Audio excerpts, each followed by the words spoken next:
going. A bit windy today, but figured I'd do a shipping container update here and show some of the storage solutions that I have done. And I noticed these doors are actually bent, or the latches are bent on them from the Great Container One company. So I guess we'll start off here with stuff that I've hung up. So these magnets from Harbor Freight. I've got one out there holding up my sign on the outside. These things are pretty nice.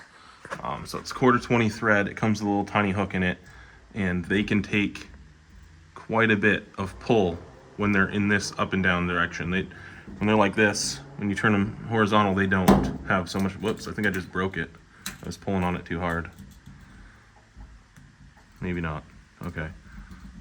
It only has this little tiny plate inside here to thread into, but they can take quite a bit of pull. I don't remember what the rating on them was. I got them from Harbor Freight. And then from Home Disappointment, I got, these are left over from something else, but these little magnets have, let's get that in view there. These little magnets have quite a bit of pulling power, and if you just pull straight off, they're pretty good. And then we've also got more magnets, because magnets are the way to go. Picked these up from Hamshaw and Home Depot. I pretty much bought everything they had twice. They're just round magnets. Same thing here, round magnet, and I just added on the longer lead pieces. They have holes in the center of them. I think I've got one in here on the toolbox. They've got holes in the center of them to be able to put, bolts or whatnot through, and I just chose to buy the hooks. So these are the smaller ones, the ones that I have out there. They're quite a bit bigger. I did use these in a couple spots too. So they're not terribly expensive. Those Harbor Freight magnets were like $15. This big outdoor Harbor Freight magnet that's holding up my sign, which is slowly falling down the wall, the side of the container here. This giant magnet was $25, and it is a pretty beefy magnet. So that road noise here. It's back inside. Yeah, so pretty much magnets is most of my hanging solutions. All these lights are held up by those same magnets that I just showed you. I got these lights off Amazon. It was a 10-pack for $100. Best deal I could find. Lights this place up really good. And then we got this racking that we got from wherever. I ended up cutting it down because it was too tall to fit in here. I had to cut 2 feet off each rack section, and then got all these boards and stuff put in here. Put the buckets on the floor, oils, just stuff up top. My saw is up here. And then we got some scaffolding, also works really good for shelving. So Home Disappointment, they sell this racking that seemed like it was not a terrible deal. It was like $300. It wasn't this big, obviously, but it was 2 feet deep, I think it was, which I actually would have liked better, because I could have had a rack on each side and still had an aisle in the middle. But as it is now, I have 50 inches from wall to shelf.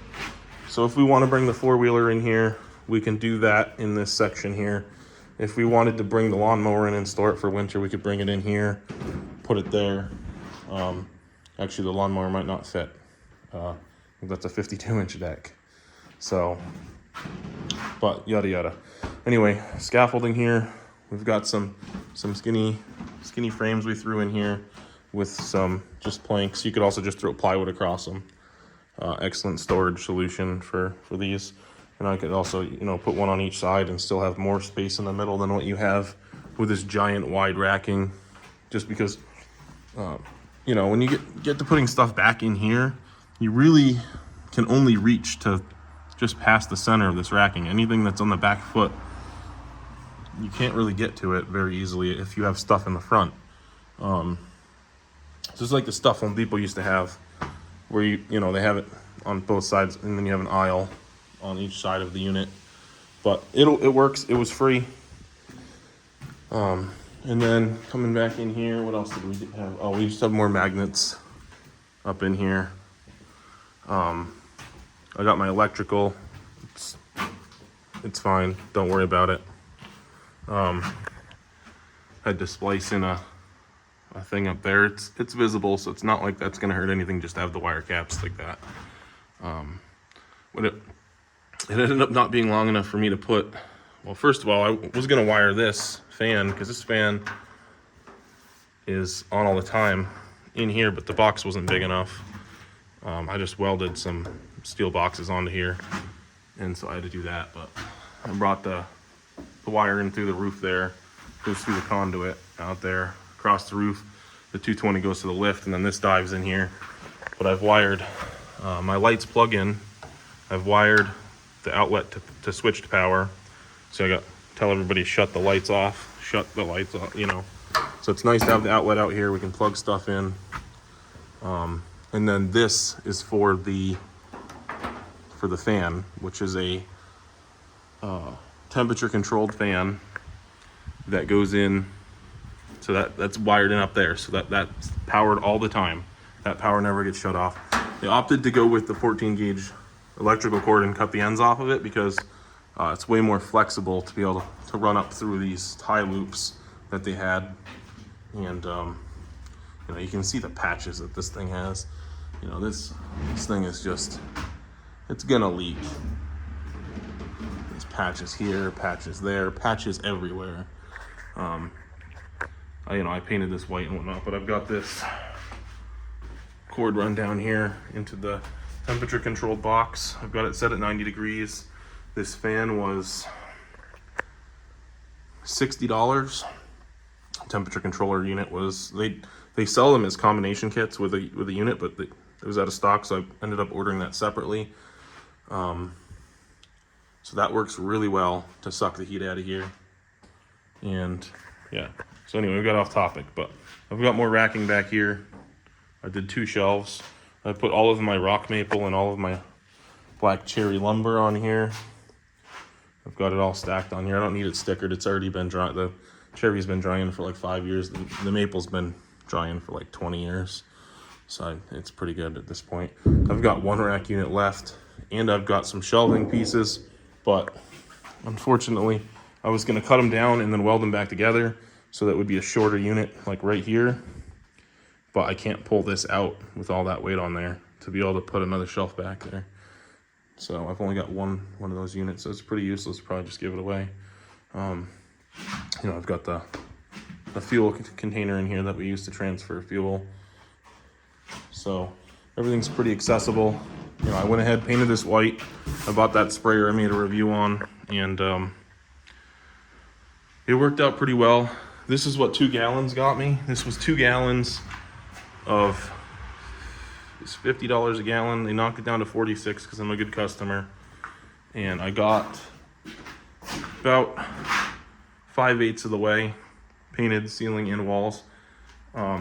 It said that it covered 600 square feet per gallon. And I went through 2 full gallons. So to do just this. So 3 gallons, it would take 3 gallons to spray the inside. I'd say probably 4 gallons if you were going to roll it or brush it. You know, it just brightens it up being white. But yeah, so that's some storage solutions and hanging options for your shipping container. I went through 5 gallons of paint. I made my own paint for the outside because none of the paint stores could come up with any container paint options for me. So, you know, that came out really well. Looks good. I also painted the roof, and then I have plans on the roof I'm going to put patches over the top of their patches because where the welds are, that's where it's going to leak first. So I'm just going to I got a bunch of rolled roofing actually is in here. Go ahead and show that too. I've got just leftover from oddball jobs and stuff right there. I've got a bunch of rolled roofing stuff. So I'm just going to put that over the seams where they put their patches in, so that I don't have that issue with it leaking. But yeah, that's pretty much storage solutions for a shipping container other than welding steel on or bolting something through the exterior and putting a bolt through and putting a board on there and then screwing wood to the board is an option, but I didn't want to put a bunch of holes in the container, and those magnets are working great. You know, those cords are fairly heavy, and those magnets have like the bigger ones have like a 90-pound pull. So if you're pulling down, it's 90 pounds, but when you put it on a wall, they don't have 90 pounds of, I don't know if you'd call it torque or whatnot, but anyways, it's probably enough talking for one video. So, shipping container update. Hope that helps you guys with your containers. Thanks for watching.